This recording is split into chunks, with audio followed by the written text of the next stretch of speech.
All right, folks, welcome back.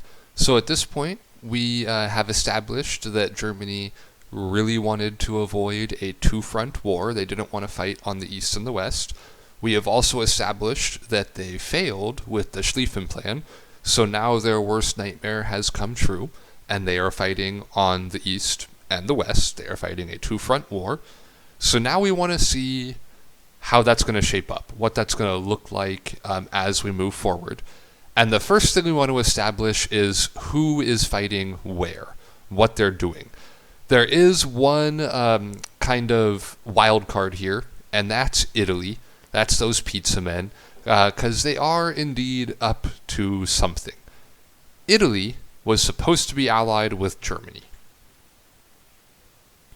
Can't help but notice there's no Italy here. In fact, it looks like they're over here. So Italy starts out as a central power, but they are actually going to jump ship and hop in with the Entente, also known as the Triple Alliance. So, yeah, kind of, sucks to be Germany if you wanted Italy on your side. Good news for Germany is in both World War I and World War II, but more so World War I, Italy is not really a power player. They're involved, but they're not going to be, a huge factor here. Definitely would have helped to have them on their side, but it's not going to be the end of the world. So on the Western Front is where you have most of the Entente powers fighting, the Triple Alliance. Britain is on the west, France is on the west, Italy's on the west, and the US is on the west. And really this just comes down to geography. If you're France, for example, how are you going to get to the Eastern Front? You're not. You'd have to go through Germany, and if you did that, you would have won already. So you fight in the West. Even America, when you come into Europe, where are you coming in from? You're coming into the UK. You're coming into France. It's going to be very hard to get to the Eastern Front. On top of that, despite the fact that France and Russia were allies, even France, but definitely the UK and the US, not necessarily the best relations with Russia. It's not like they have bad relations with them at this point, although there is some every now and then bad blood. But Russia's not really somebody we would consider a key ally. So Russia is not pretty much, they are, left to fight on their own on the Eastern Front. In terms of the Central Powers, in the West you got Germany and Austria-Hungary, and in the East you got Germany and Austria-Hungary and the Ottoman Empire. So Germany and Austria-Hungary are both stuck. I mean, they're called Central Powers for a reason. They're in the center of things, so they have to fight on both fronts. The Ottoman Empire is Turkey, basically, at this point, so they're not going to be fighting on the Western Front. They're fighting over in the East, and they're not really going to be a major concern here. They get involved for a little bit, they don't do too much, and then they fall apart as a result of World War I. So after World War I, Ottoman Empire is going to be kaput. It's going to be gone. If we're looking then at how World War I is going to shape up, number one, I think it's a really good example of how Eurocentric and America-centric history is, because we call this World War I, but essentially all the fighting is just happening in Europe. There's some fighting that happens in Asia. Japan is on the Entente side. They're in the Triple Alliance. But it's not like the actual World War I fighting is in Europe. And you can see the fronts are very focused. There's one here and one here. This would be the Western Front. And on the Western Front, notice that it's pretty much all in this part of France up here, because that's where Germany attacked through, right? They come in through Belgium, they're going to come down through there, and then like all the fighting is just going to happen here. Austria-Hungary is doing a little bit with Italy. It's not a big deal. There's some fighting going on in Serbia. It's not a huge deal. Over here in Turkey, really the only significant thing is going to be Gallipoli. You guys will look at that later when you do the battles, probably next week. The Eastern Front, there's a lot more movement. Look how kind of extended that gets. So this is the maximum extent of the Central Powers. That's actually later on in the war when Russia's losing really badly. Germany just pushes in super hard. But the furthest Russian advance is going to be right here, so Russia doesn't get very far. And there's going to be a lot of battles that go on in this general area as well, such as Tannenberg. We'll look at that one later in addition. So the Western Front is pretty short. At its longest point, it is 460 miles long. That sounds like a lot of miles, but it's really not. In terms of fighting for an entire war, That's a really limited area of fighting in a modern war. It's mostly fought in France. You can see there is some stuff that goes on in Belgium. There's basically nothing in Germany. By the time there's any fighting going to be going on that way, the war is going to be pretty much over.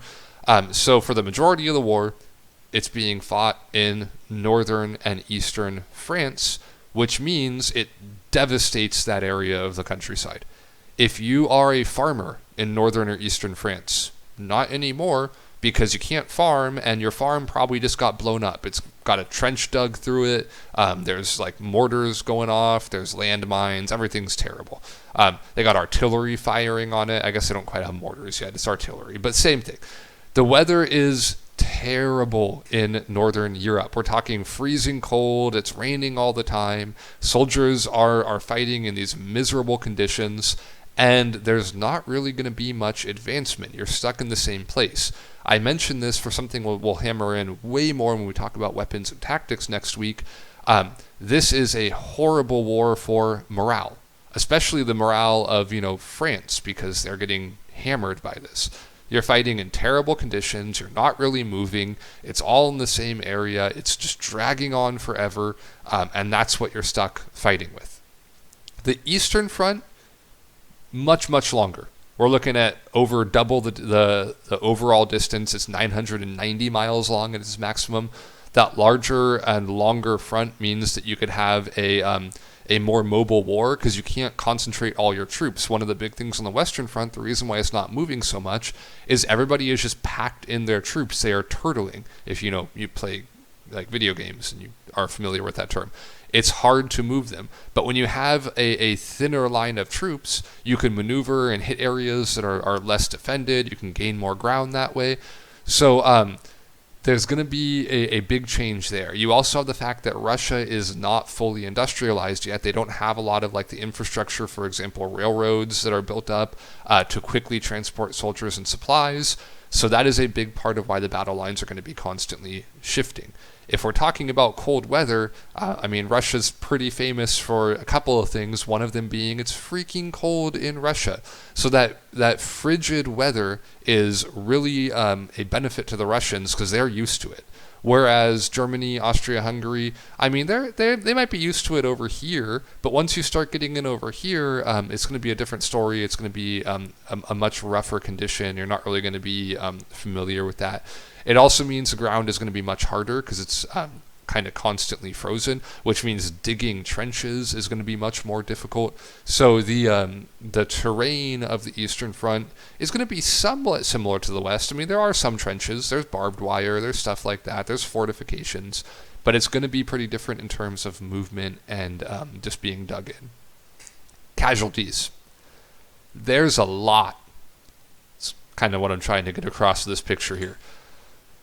On the Western Front, you have approximately 8 million casualties. Now keep in mind, casualties does not mean dead people. Casualties is dead, but it's also wounded. In fact, wounded is very often the highest number of that. And if you're wounded, you might eventually end up dead. You might also, especially in World War I, wounded is not a good thing to be because their medical technology was not that great. So you might end up with missing limbs. You might end up with permanent disfigurement. You might end up with a whole range of problems. They did not, by the way, recognize mental illnesses like PTSD. There was this term called shell-shocked during World War I, and people would be like, oh yeah, they're shell-shocked, which means artillery went off nearby them or something, and they're never quite the same. Yeah, they had PTSD, but that's not really going to be considered as wounded at this time period. So when we say wounded during World War I, we generally mean physically wounded. It also means captured or missing. So there's a large array of stuff, but still 8 million killed, wounded, captured, or missing. For the Central Powers on the Western Front, it's like 5.5 million. So pretty dang high still, not quite as high as the 8 million.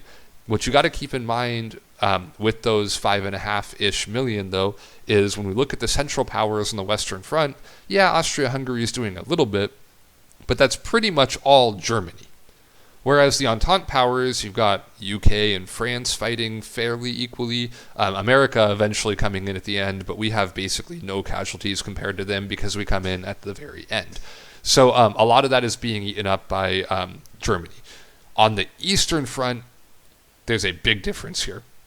That is over 10 million casualties on the Entente side. And remember, how many countries were fighting for the Entente on the Eastern Front?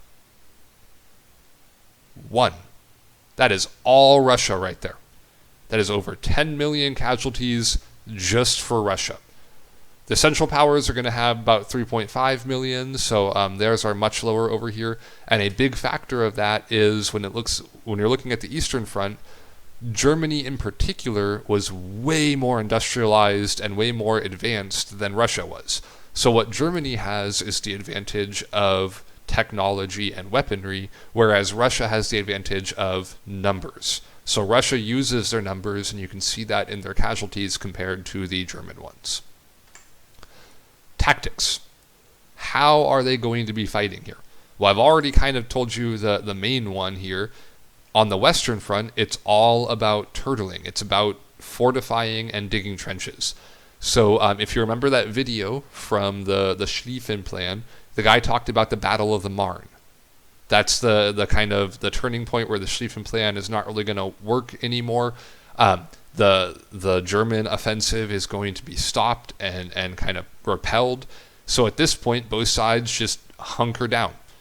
They dig trenches because you're looking at an area where it's generally going to be a lot of flat terrain.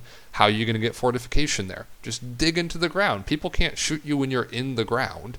So you dig out those trenches, you surround them with barbed wire, you get some nice kind of, not quite bunkers, because those require a lot more time and resources, but on some areas they did have bunkers, but at the very least some like fortified areas where you can put up like machine gun turrets, and now it's going to be very hard to root you out.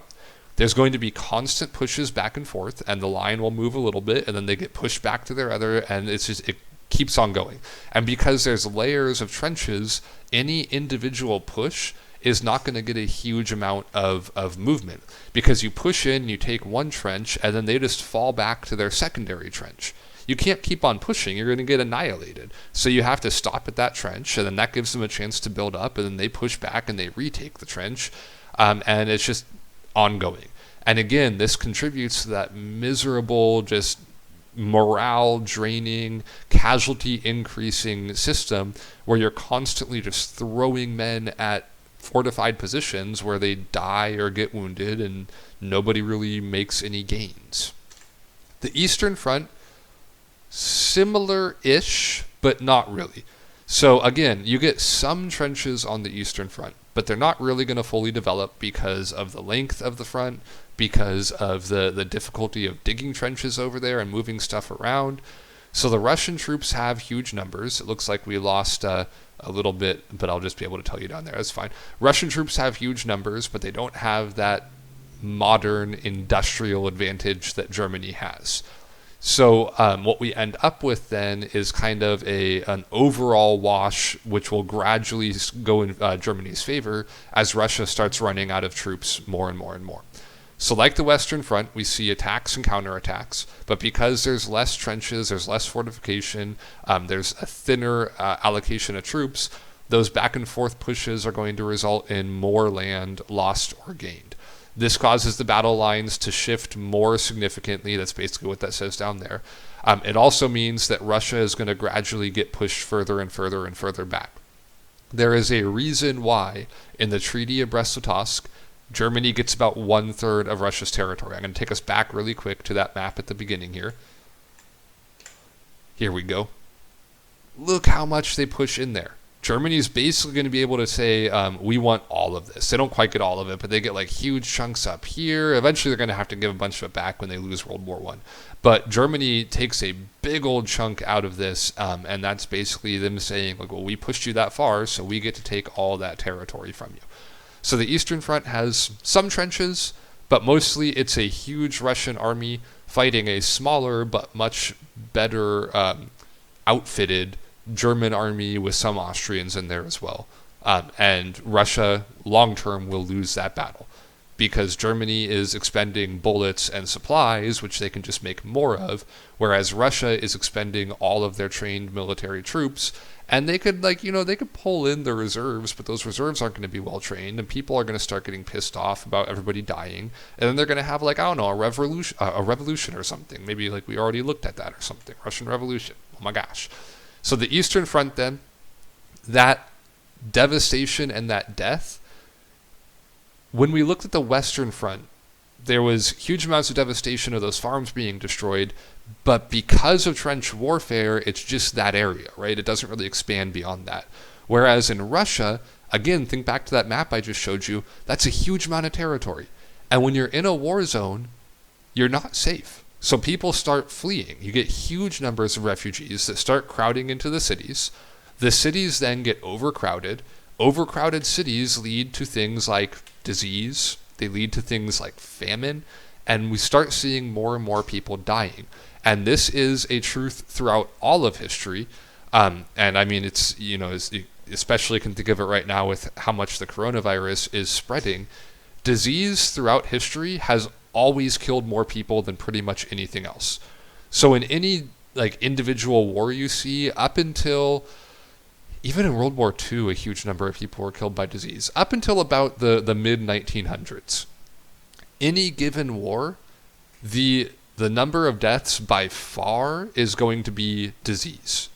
So when we're looking at the Eastern Front in particular, disease kills about 4 times more people than fighting. Keep in mind, when we look at casualties of the war, we're not looking at disease. We're looking at fighting casualties. So if we're looking at roughly 10 million casualties to, fighting, and let's assume that, generally we're going to see a decent chunk of those being deaths, well, for every 1 person that dies in that fighting, about 4 are going to die from disease. The Western Front was 3-1, by the way.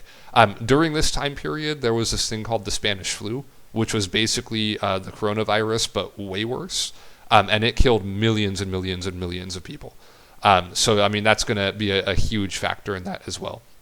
So this fighting, especially on the Eastern Front, is going to have a lot of non-fighting related results, such as overcrowding and disease, which kills more and more and more people. So we will look kind of at a comparison in the Eastern and Western Front as our final thing for this topic this week. And as I mentioned at the beginning of the last PowerPoint, this week is going to be a little bit light just because I'm erring on that side of giving you guys more leniency on this, just in light of the new schedule for how we're approaching things. So next week we're going to get into weapons and tactics. I'm going to show you guys pictures of gross feet with trench foot. We'll talk about all kinds of death and destruction. We'll start looking at individual battles, and we'll move on from there. So thank you guys for listening, and have a good time.